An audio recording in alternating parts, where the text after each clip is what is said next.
Vamos lá, pessoal, tudo certinho? Esse vídeo vai ser um pouquinho diferente daquilo que a gente vem fazendo. Por quê?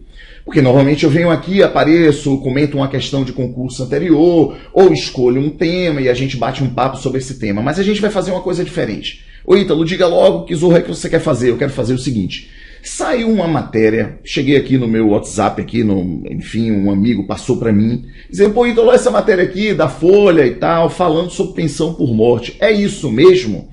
Eu falei, caraca, velho, essa matéria é muito legal, porque ela dá uma percorrida por quase todos os aspectos importantes da pensão por morte. E a matéria é essa aqui. Então o que a gente vai fazer? A gente vai fazer uma leitura da matéria e assim a gente vai pontuando aquilo que é importante, dizendo, olha só, o repórter aqui estudou direitinho, foi aluno do Se Joga. O repórter foi aluno do Se Joga. Então vamos lá, deixa eu mostrar aqui para vocês. A matéria é essa, ó. Veja quem pode ter pensão por morte sem desconto do INSS. O título é meio ruinzinho, não é? Mas a gente que conhece de pensão por morte, conhece do assunto, você e eu, não é? Você sabe de que o que o cara está querendo falar aqui? Ele está falando justamente dos 50% mais 10% por cada dependente habilitado. Então, se só tiver um dependente habilitado, vai ter desconto dos 40%, não é? Porque vai ter 50 mais 10. Morre o segurado, fica viúva. Pois bem, vai ser 50 mais 10%. Mas aí ele diz, veja quem não tem esse desconto. Quando são os casos de ter 100%. E a gente sabe, não é? A gente sabe quando, por exemplo, tem dentre os rol dos dependentes habilitados alguém com deficiência. Então a gente sabe que já vai para 100%. Quando esse sai, porque morre, ou porque, enfim, não é, morre, perde o direito, extinta a cota dele, aí refaz o cálculo para justamente ficar com os remanescentes. Então, assim, é bem legal a matéria, dá uma percorrida em tópicos bem relevantes, é como se fosse uma prova, não é, com um texto, e ali, depois do texto, saía um bocado de perguntas. E são essas perguntas que a gente vai fazer nesse encontro aqui, tá joia? Então vamos lá. Veja quem pode ter a pensão por morte sem desconto do INSS. Aí diz assim, reforma da Previdência reduziu o benefício pela metade. Bem, tem uma inconsistência aqui, não é? Pela metade nunca. Porque os 50% da cota familiar agora requer pelo menos um dependente habilitado. Se tem um dependente habilitado pelo menos, então é 60%. Então já não é metade. Então tem uma inconsistência aqui. Então tem um erro aqui. Se aqui fosse uma assertiva, falso. Falso, não é metade. Aí vamos lá. Cristiane Gersina. Depois eu vou pedir para Marquinhos, lá do Se Joga no INSS, para saber se no rol de alunos do Se Joga teve ali uma Cristiane Gersina. Talvez não tenha, porque ela já começa errando aqui, não é? Mas enfim, é só para uma chamada, talvez ela quisesse impactar na chamada da reportagem. Mas vamos lá. Diz assim, a reforma da Previdência alterou o cálculo da pensão por morte do INSS, reduzindo o benefício pela metade. Ela insiste no erro, não é? No entanto, em alguns casos, os dependentes do segurado que morreu têm direito a receber 100%, sem nenhum desconto. Massa! Segundo a emenda constitucional 103 da reforma da Previdência, a pensão é de 50% do benefício pago ao segurado que morreu, caso ele já estivesse aposentado, ou 50% da renda que teria direito se fosse aposentado. Ela utiliza a nomenclatura já em desuso. Ela usa aposentadoria por invalidez. Não, é a aposentadoria por incapacidade permanente. Mais um erro aqui, não é? Mais um erro. Mas vamos lá, não tem problema, isso não macula o texto. Então, 50%, se o segurado que morreu já era aposentado, então é 50% mais 10% por cada dependente habilitado, vezes a renda mensal da aposentadoria que o segurado vinha recebendo, porque ele morreu e já era aposentado. Mas se ele morreu e não era aposentado, calcula-se a aposentadoria por incapacidade permanente como se fosse esse o benefício que estivesse sendo requerido. Encontra-se a renda mensal e agora aplica-se 50% mais 10% de cada dependente habilitado. Inclusive, ela no texto comenta sobre isso, porque ela diz assim, olha, teve uma redução na pensão e também teve redução na forma de cálculo da aposentadoria por incapacidade permanente. Então, pessoal, tem duas reduções no valor da pensão por morte, e é verdade.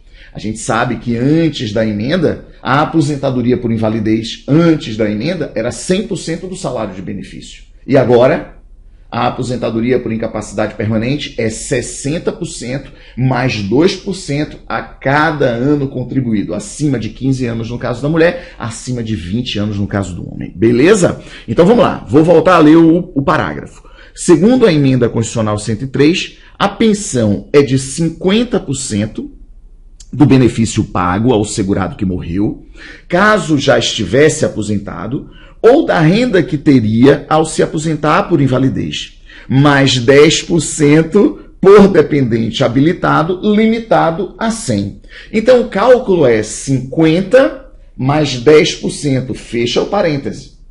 50 mais 10%, fecha o parêntese, vezes a renda mensal da aposentadoria que vinha recebendo, o segurado morreu era aposentado, ou da renda mensal da aposentadoria por incapacidade permanente, porque o cara que morreu não era aposentado. Beleza?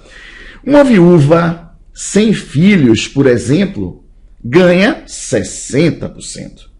Joia, 50% mais 10%. Se o cálculo resultar, importantíssimo essa passagem aqui, porque ainda tem dúvida, não mais os alunos do Se Joga. Os alunos do Se Joga não têm essa dúvida. Mas quando começam a estudar, tem essa dúvida.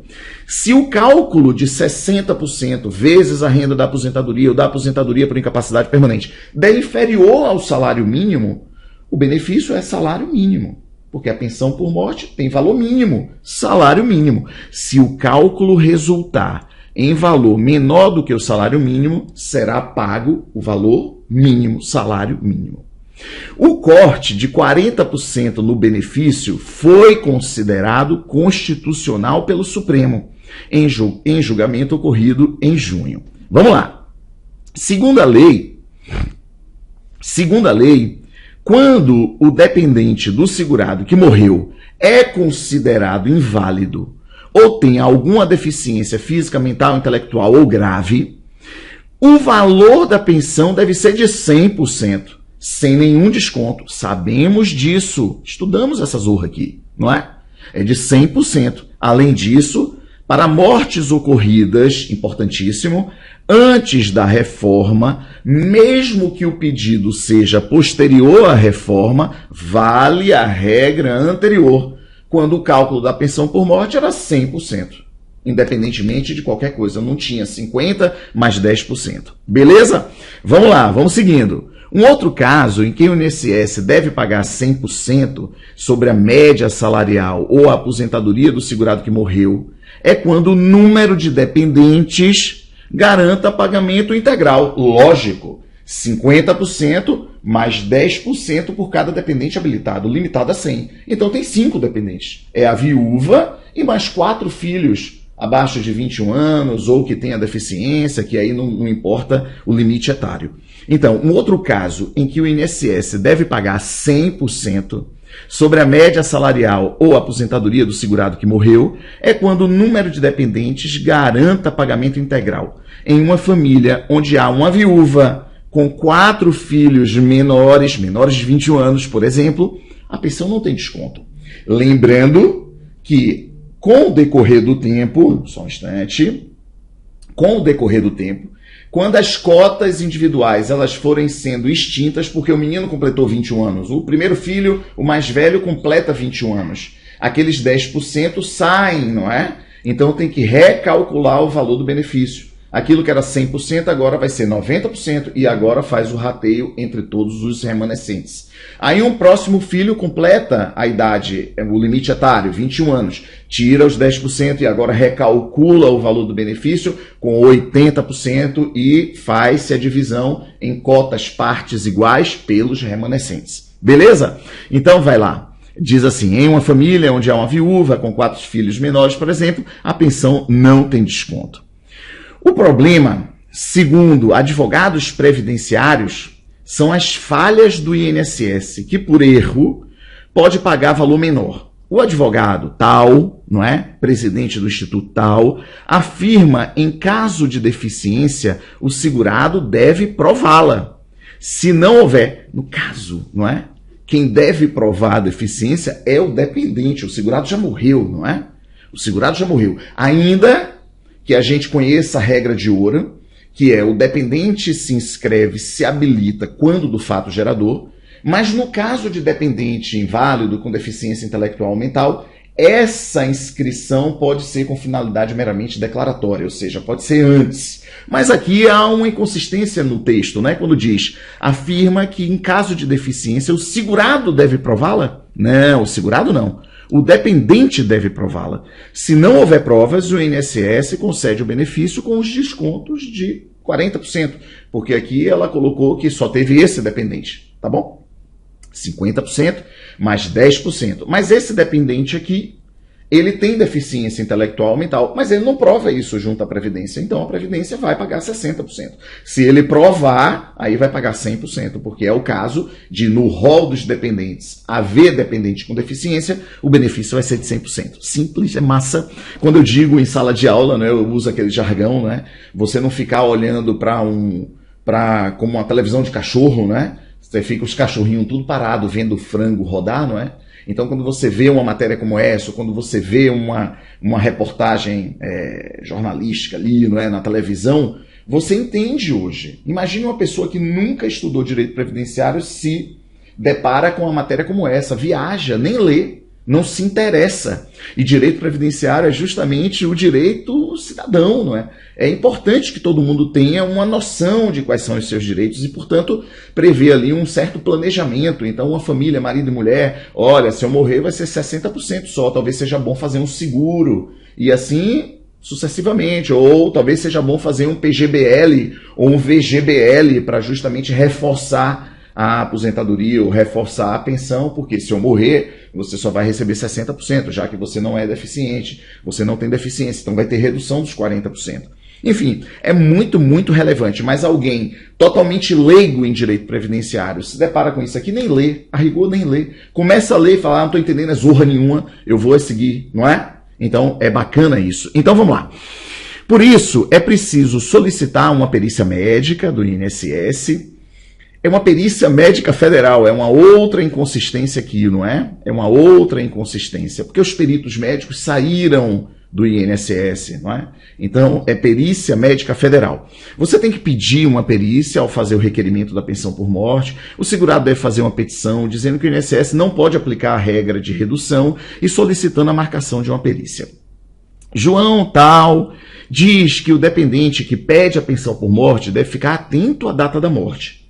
Mesmo que peça hoje a pensão por morte, se o fato gerador foi antes da reforma da Previdência, muito difícil isso acontecer hoje, não é? Muito difícil. A reforma da Previdência foi em novembro de 2019, a gente já está indo para 2024. Acho meio que impossível haver um pedido de pensão por morte de alguém que morreu antes de 2019, demorou tanto tempo para pedir, porque zorra, não é?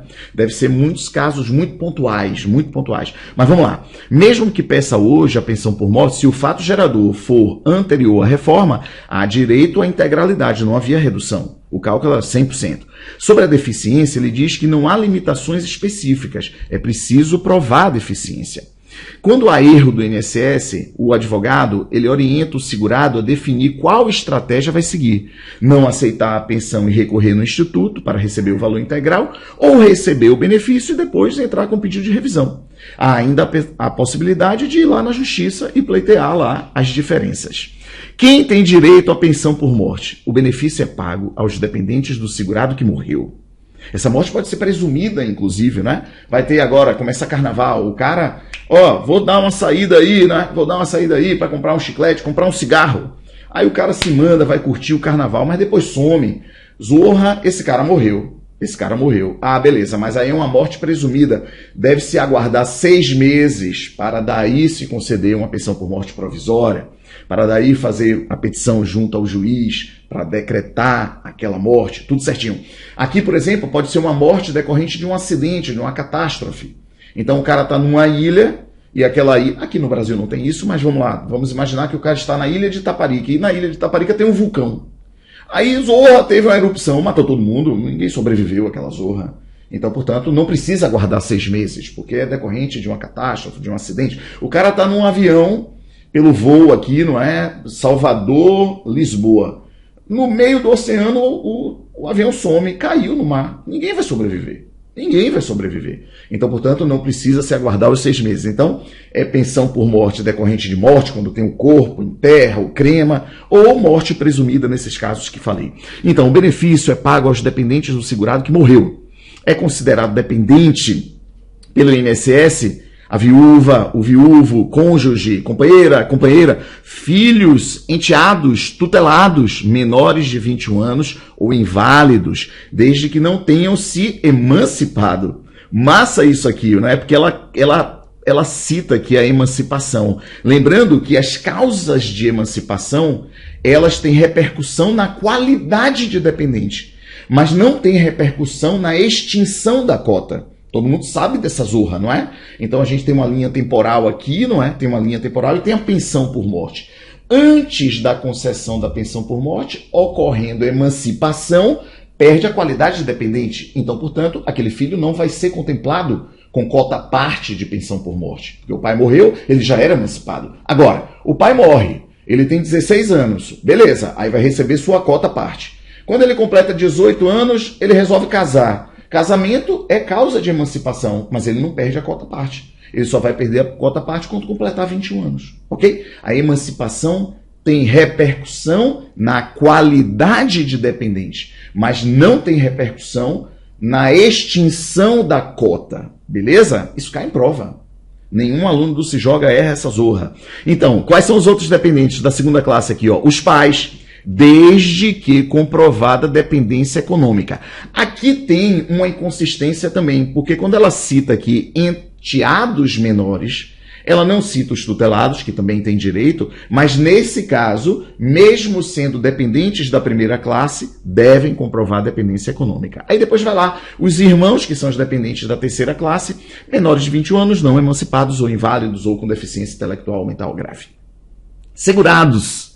Vamos lá. Segurados que viviam em união estável precisam comprovar a união mínima de 2 anos. Ela misturou aqui os assuntos com documentos que provem a vida em comum. Se a gente parar aqui, é completamente equivocada essa informação. Completamente. Mas depois, quando a gente continua lendo o parágrafo, a gente vai entender que, na verdade, ela se atrapalhou um pouco aqui com aqueles requisitos de 2 anos de casamento e 18 contribuições do segurado que morreu, pelo menos, para que justamente utilize uma tabela de idade do cônjuge para estabelecer o prazo de duração da pensão por morte. Então, se não tem 2 anos de casamento, ela só cita aqui união estável, ela atrapalha um pouco aqui, tá bom? Mas se não tem 2 anos, de bate pronto, a pensão por morte vai ser de 4 meses.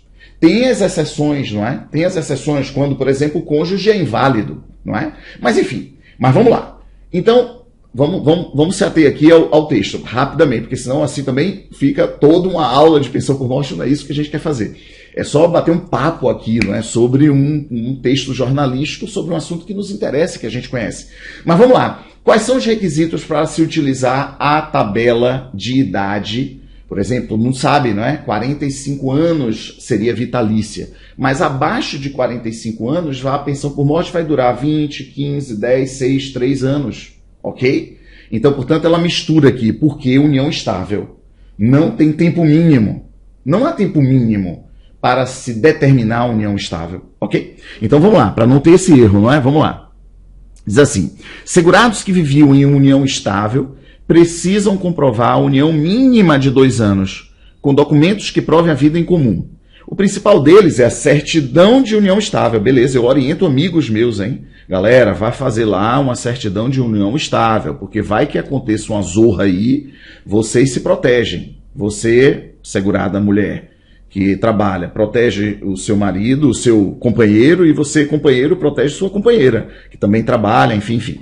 Casamentos com menos de 2 anos dão direito à pensão por período limitado a 4 meses. É preciso ainda comprovar a carência de 18 contribuições do segurado que morreu. Então, observe que ela faz uma miscelânea aqui de informações, mas essa primeira frase aqui, ó, pode levar a uma interpretação equivocada de que a união estável precisa, no mínimo, de 2 anos de convivência. Não é verdadeiro. Ok? Aí eu acho que aqui... Ah, não botou não. É o escalonamento das idades. Mas vamos lá. Como é o cálculo da pensão por morte? A pensão por morte é calculada sobre o benefício do segurado que morreu, caso estivesse aposentado, ou sobre a aposentadoria por incapacidade permanente. Aí agora ela já usa a nomenclatura correta, a que teria direito. A gente já falou, ela está repetindo o que falou lá em cima. Nesse caso, os dependentes receberão um benefício que terá a aplicação de 2 redutores. Entenderam essa zorra? Imagine alguém que está lendo essa matéria e diz assim, peraí, que zorra é essa? Que 2 redutores são esses? Eu estou entendendo que tem um redutor agora da pensão por morte, 50% mais 10%. Por cada dependente habilitado. Se só tem 2 dependentes, vai ser 50 mais 20, 70%. Então tem um redutor. Era 100% antes e agora vai ser 70%. Mas agora ela está dizendo que tem 2 redutores. Tem sim.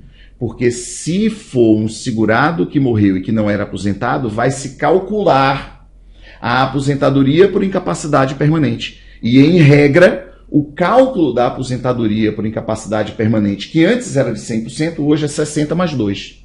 Então tem outro redutor, então faz sentido o que ela escreveu. Mas aqui, uma pessoa que não estudou, não sabe nada de previdência, olha televisão de cachorro. Olha sem entender zorra nenhuma, é o frango girando. É o frango girando e a pessoa, que é isso, 2 redutores, que loucura é essa aqui? O motivo é que a reforma da Previdência também alterou o cálculo da média salarial e do percentual a ser aplicado sobre ela. A média salarial é de 100% dos salários de contribuição do segurado que morreu, e antes era de 80% dos maiores, descartava os 20%. Aqui ela já misturou com o cálculo do salário de benefício, então na verdade são 3 redutores. Então a rigor são 3 redutores, porque no cálculo do salário de benefício, que será utilizado para o cálculo da aposentadoria por incapacidade permanente, tem um redutor. Quer dizer, deixou de ter um favorecimento que era o descarte dos 20% menores salários de contribuição. Sobre esse valor, aplica-se um redutor de 60% sobre a média, mais 2% sobre cada ano extra de contribuição que passar do mínimo. O mínimo é 15% mulher, 20%, 15 anos mulher, 20 anos homem. A advogada tal afirma que o Supremo deve decidir sobre o cálculo da aposentadoria por invalidez, por incapacidade permanente, e se o corte considerá-lo se a Corte considerá-lo inconstitucional, o segurado viúvo poderá receber valor um pouco maior.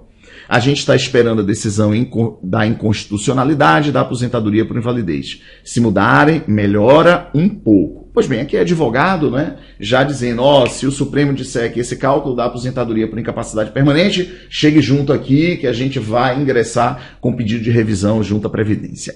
Bem, aqui tem... deixa eu ver aqui. Aqui ela faz um cálculo dizendo, se só tem um dependente, então vai ser 50 mais 10, 60, tá vendo? Aí ela diz aqui, no exemplo de uma aposentadoria, o cara era aposentado, e recebia 3 mil de aposentadoria. Aí só tinha mulher. Aí o cara morre. Aí vai ser 60% de 3 mil, então reduz para 1.800. Tá bom? Mas tem 2 dependentes habilitados, então vai ser 70% de 3 mil, vai ser 2.100. Tem 3 dependentes habilitados, vai ser 80% de 3 mil, vai dar 2.400. E assim sucessivamente. Bora lá? Aí diz assim, desde 2015 a pensão por morte tem prazo de duração, mas tem prazo de duração, esse prazo aqui, que é importante para a prova, diz respeito exclusivamente a cônjuge e companheiro.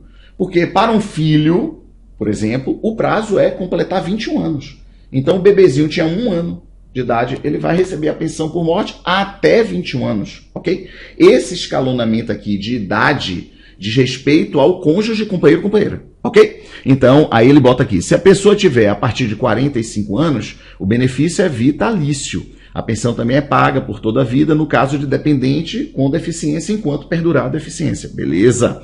Então, olha só aqui. Se a viúva ou viúvo tiver menos de 22 anos, vai receber a pensão por morte por 3 anos. Lembrando que só vai receber por 3 anos e não por 4 meses se foram observados os 2 requisitos. Quais são os 2 requisitos? 2 anos de casamento, de união estável, e 18 contribuições no mínimo vertidas pelo segurado falecido, ok? Se o viúvo ou viúva tiverem ali entre 22 e 27 anos, a pensão por morte vai demorar 6 anos. E assim sucessivamente, até que fica vitalícia se o viúvo ou viúva tiverem ali a partir de 45 anos de idade. Beleza? Qual é a lógica aqui? A lógica é de que, olha, seu marido morreu ou sua esposa morreu, você é muito jovem, então a gente vai dar uma pensão, mas se vira. Agora arranja trabalho aí e se vira. É relativamente, olhando de fora, é justo. Acho muitíssimo justo isso aqui. Porque a pessoa era casada, tinha 21 anos de idade. Ah, não, agora você vai... Era assim. Era assim, não é? Agora você recebe a vida toda. Aí a pessoa, opa, não, vou ficar. E tem uma lenda previdenciária, que é muito importante, não é? De que essa mulher viúva recebe a pensão por morte. E se ela se casar novamente, perde? Não, não perde não. É uma lenda previdenciária de que aquela que está recebendo pensão por morte, se casar, perde o direito à pensão por morte. Não é verdadeiro, ok? Então isso era um pouco sui generis, não é? A sociedade suportar esse ônus. Ok? Você pode não concordar, hein? Aqui é uma discussão, aqui é minha opinião. O que importa para a prova é essa tabela aqui, é esse escalonamento aqui, com o qual eu concordo. Mas vamos lá, pensão por morte de quem recebe aposentadoria por invalidez. É possível acumular, massa. Ela traz aqui ainda um assunto sobre acumulação. Bem, então antes de fazer a leitura, vocês lembram? É o artigo 167-A do Decreto 3048. Porque antes, a viúva negra, ela podia acumular a zorra toda. Ela casava com um cara do regime geral, o cara morria, toma-lhe pensão. Aí agora ela consegue encontrar um auditor do município, o cara morre. RPPS do município, acumulava.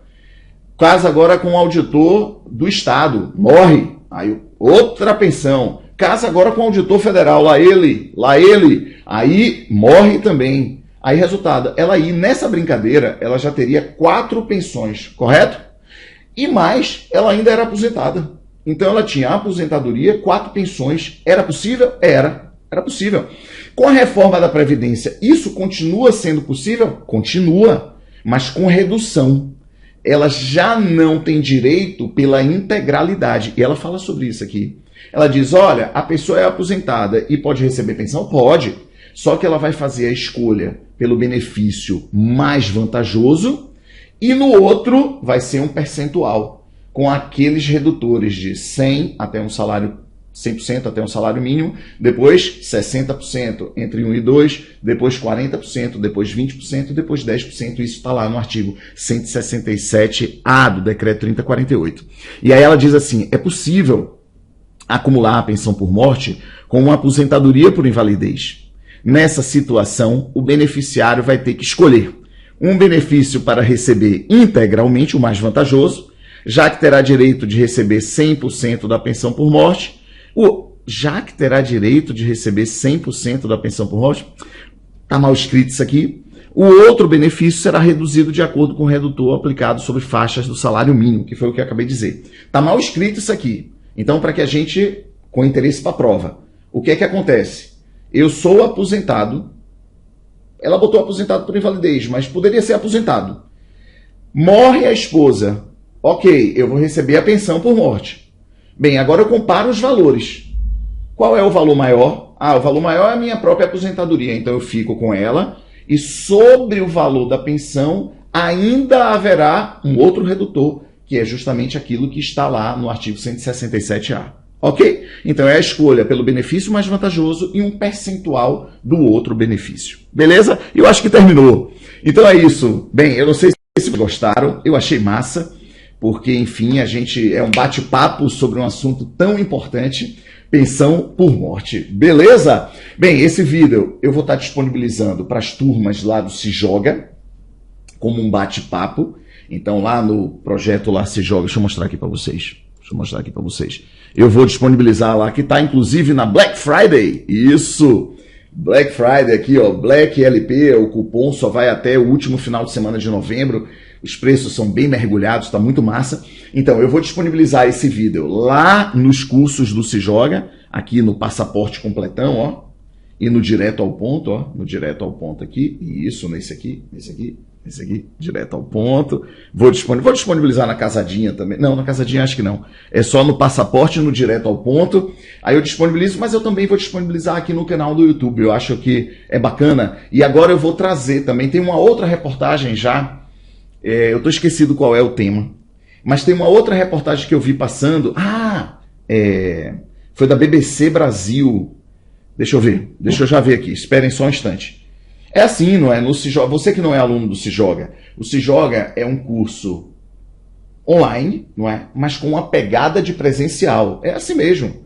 Não tem muita rotina, não. Tem improviso, tem erro. Professor como eu, por exemplo, peraí, volte aí, tá errado isso aqui e tal, isso aqui eu me atrapalhei nisso aqui. É uma pegada de presencial, porque assim a gente se sente próximo, não é? É bem bacana. E sobre erro, a gente não comete tanto erro assim não, que prejudique, tá bom? Mas é um curso que você, quando está aí no computador, que é uma forma de estudo nova, não é? Nova já tem algum tempo, que é o estudo online, mas é uma coisa fria, não é? Você está ali sozinho, solitário, no conforto ali da sua casa, num cantinho que você separou para estudar.